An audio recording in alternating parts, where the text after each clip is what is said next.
Okay, so as we've got headphones, can everybody hear me? Yeah, good. So I wanted to start today with a question. Show of hands, who travelled here today? Okay, so deliberately stupid question, right? I presume none of you live here. So I wanted to ask a question where everybody had to answer yes, because it's a good example of consumer decision making and consumer behaviour, because three things broadly happened. Some of you went, he asked a question, I'll answer it. Most of you sort of looked a bit nervously left to right before putting your hand up. A load of you sat with your arms crossed saying, I'm not going to answer this idiot's question, right? And that works really well because we can use those three groupings to help understand consumer behavior. So the first people that put their hands up, they're individually motivated, okay? Now in reality, the three groups I'm going to go through, that's all of us in every context, but to keep it easy, we'll just say one group. So these people act on their own individual behavior. That's about 6 to 8% of us. Okay, so really not many of us actually act on our own accord. What most of us like to do is copy, okay? And we have a threshold of copying. So for a lot of people, they were able to look around the room, they were able to see others put their hand up and their threshold was met. And then you get people whose threshold wasn't met. These people sat there with their arms folded, okay? Now why that becomes interesting, because when we start to think about customer quality, we can take a different lens on this, because the first group, type 1, who act on their own accords, they're really easy to activate, okay? So D2C brands, when they start, they do really well in social because of this, because they can hit this 6 to 8%. Doesn't scale very well. And if you can get them, everyone else can get them.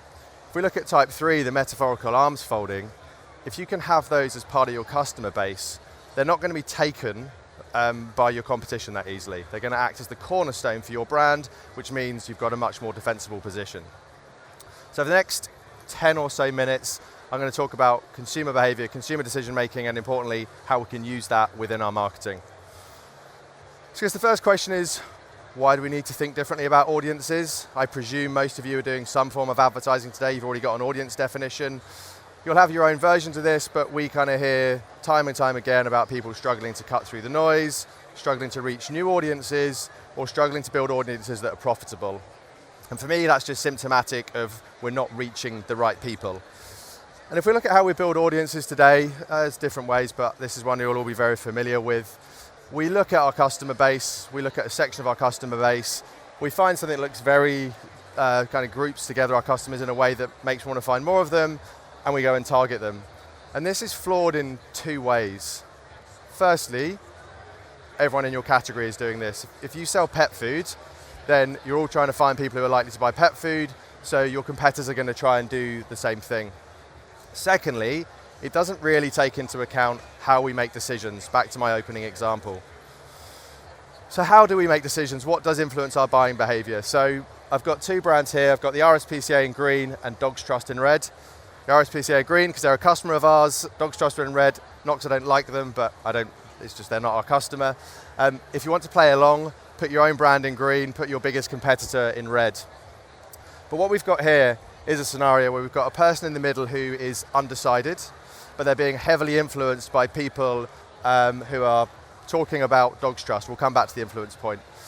Now this person isn't impossible for the RSPCA to convert. Think back to my 6 to 8% example, but not the statistical chance is low, but actually the chance of keeping them is even lower. Okay, they're not going to stay a customer for long.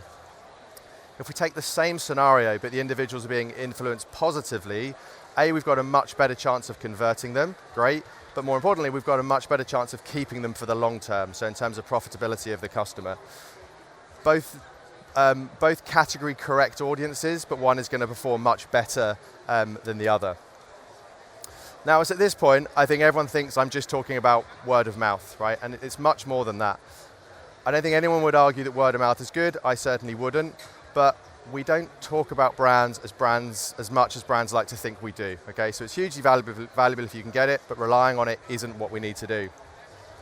I'm really talking about social influence, and in this context, I'm talking about real world social, not social media.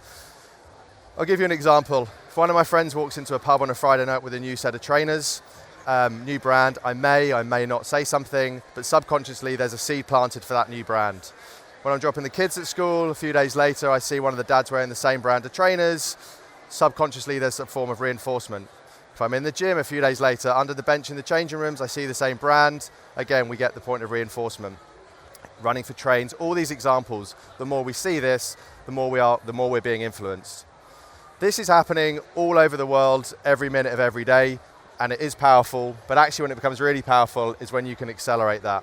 Because what we're trying to do, what you want to do is tap into that motion and show someone an ad and they say, oh yeah, they're the trainers that I keep seeing everywhere, I've been meaning to buy them, right? So we're trying to find those people who've been positively influenced. And this is why a lot of campaigns don't necessarily perform as well as they should do. If you think back to we had our red and green audiences before, got this nice big circle in the middle, which is our target audience we've defined. Now, what that audience is going to do is going to hit a bunch of people who are already positively influenced with you. There's also going to hit a bunch of people who are never going to buy from you. They're always going to buy from the competition. That's bad enough, but actually the bigger crime is on the right-hand side, is missing the people who could buy from you, but they're outside your scope. Because they've been positively influenced, they're much more likely to buy. That could be a new audience, that could be someone outside your normal tradition. So to summarize the behavioral science piece, really what I've talked about there is we don't like rational information, which is slightly ironic because I've been throwing rational information at you for the last 7 minutes, but we do like to copy, which creates herd mentality, which really creates clusters primed for your advertising. So the next piece is really to talk about geo, because I think when I talk about being at home, seeing all these things around me, people think, is geo still really relevant in 2025 when we spend our world living on our phones? But actually it's surprising how much of our time we do spend in a relatively small place.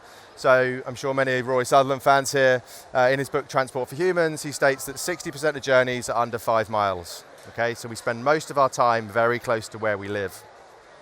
To illustrate how small 5 miles is, this is where I live, zoomed in, 5 miles looks quite considerable. When I zoom out, it's tiny. Now, I know it's criminal to be in Manchester and not have Manchester on the map, that's only because as I zoomed out, my blue circle turned to a dot, okay, to show how small it is. When I tried to do it on a global scale, it was a pinprick, so the point was lost. The point I'm trying to make here is, despite I spend a lot of time all over the place, statistically, I spend most time in that small area.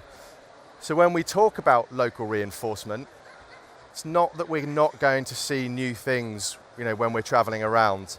The point is, if we need to see things multiple times, we're going to see it more often where we spend the most time, which is why geography is really important. And this isn't just me making it up, so let's look at how Facebook did it. So Facebook were not the first social media network in 2004. Now, if they'd maybe taken the playbook of today, what they probably would have done is looked at their first few subscribers and said, hey, we're a really big hit with college students. Let's go and raise £100 million and we're just going to target North America, people who look like college students, and see how many we can get to acquire and come on as a customer. I'd argue if they did that, we'd all still be using MySpace today rather than the breakouts from their products. But what they did, and this part of the story is relatively famous, is they concentrated heavily on one college where it was founded, but they really played the local social network. So they used the offline social networks, offline social influence that got people inviting their friends. Now these are students, they've come from all across North America, all across the world. They're still inviting their friends at other colleges. They didn't let anyone who received an invite join in, because they knew if they let other people join, then they would have that fizzle out and they wouldn't come back. They waited till they had a critical mass. Next one was Columbia. Acceleration now starts because we've got 2 colleges inviting their friends from all over the place, which means we get to critical mass number 3, which was Stanford, and much quicker, and the story continues. I'm not going to go through every one of their schools because that would be here for the next hour, but the point you can see, we got to there, and then they hit their critical mass and they let everybody accept it, log on. Same with Twitter, it's not just Facebook. So I think if we look at a Twitter adoption map, then you can see it's going to look like an amorphous blob. But again, it was stories of local communities after communities after communities. They didn't just try and go after everybody. It was spread through those offline networks. Now that's all very well if you're a social media network and you can see these connections on the back end of your system. What do you do if you're not one of those? Well, briefly, Herdify can help. We're not the only answer. It's not a big product pitch. We effectively detect where these pockets of offline social influence exist. I'm going to say it twice. We don't use social media data. There's no social media listening. How we do it is effectively pandemic modeling turned upside down. I can't do this slide justice in 15 seconds, but if you can model the spread of a virus between two people, you can model the spread of influence, which is effectively what we're doing. In terms of how it looks, customers, we generally see, so Abel and Cole here, we saw a big jump in their response rates and their CPA reductions. But more importantly, they're being pushed to drive profitability. So the customers that come from these communities, these offline social influence, buy more often and spend more. So as we come into the downhill stretch, we don't like to be rational. We like to cluster. Herdify can find them. But I'm going to give you 3 tips for you to walk away with if you don't have to buy us to do this. So the first one is think connected customers. Gyms are getting really good at this. Long gone are the days where we would sign up for a gym membership in January, forget about it, they keep quiet, and then you'd realize 2 years later, right? If people aren't going, they stop paying. So gyms know they have to get people to come to the gyms now. They also know that if you train with a friend, you're more likely to train for longer. So gyms are trying to incentivize people to train together. If you have a product for a single person, then you might have to get creative here, but if you can incentivize people using the product together, you're going to increase that strength that we're talking about here. This isn't about referral, that's about getting people to buy. This is about reinforcement while people are using it. Think local to become national. Rory famously tried to convince BT to rebrand as BT Kent and BT Surrey. I'm not suggesting you do regional rebranding, but we know that when things are presented to us regionally that they resonate more. So be that with copy, be that with events. And reinforcement, reinforcement, reinforcement. How do we make sure that all your customers using the product see other people using the product many, many times? So for example, if you sponsor a music festival in the summer and everyone's together, when they distribute back to their own homes and their own areas, how do you ensure that they still see that reinforcement when they're there? Otherwise, all the good work you've done at the festival, as an example, will be wasted. So lastly, thank you for listening. If you do want a copy of the slides, there's a QR code available. And just to go full circle, because I talked about the 3 different types of groups we have. So if you were in the metaphorical group of, hand up types place, then come and speak to us. We're on the picnic table over there. If you're in the metaphorical, looking around the room, not sure what to do, go and speak to your media agency. We work with a large number of media agencies across the UK, so go and talk to them.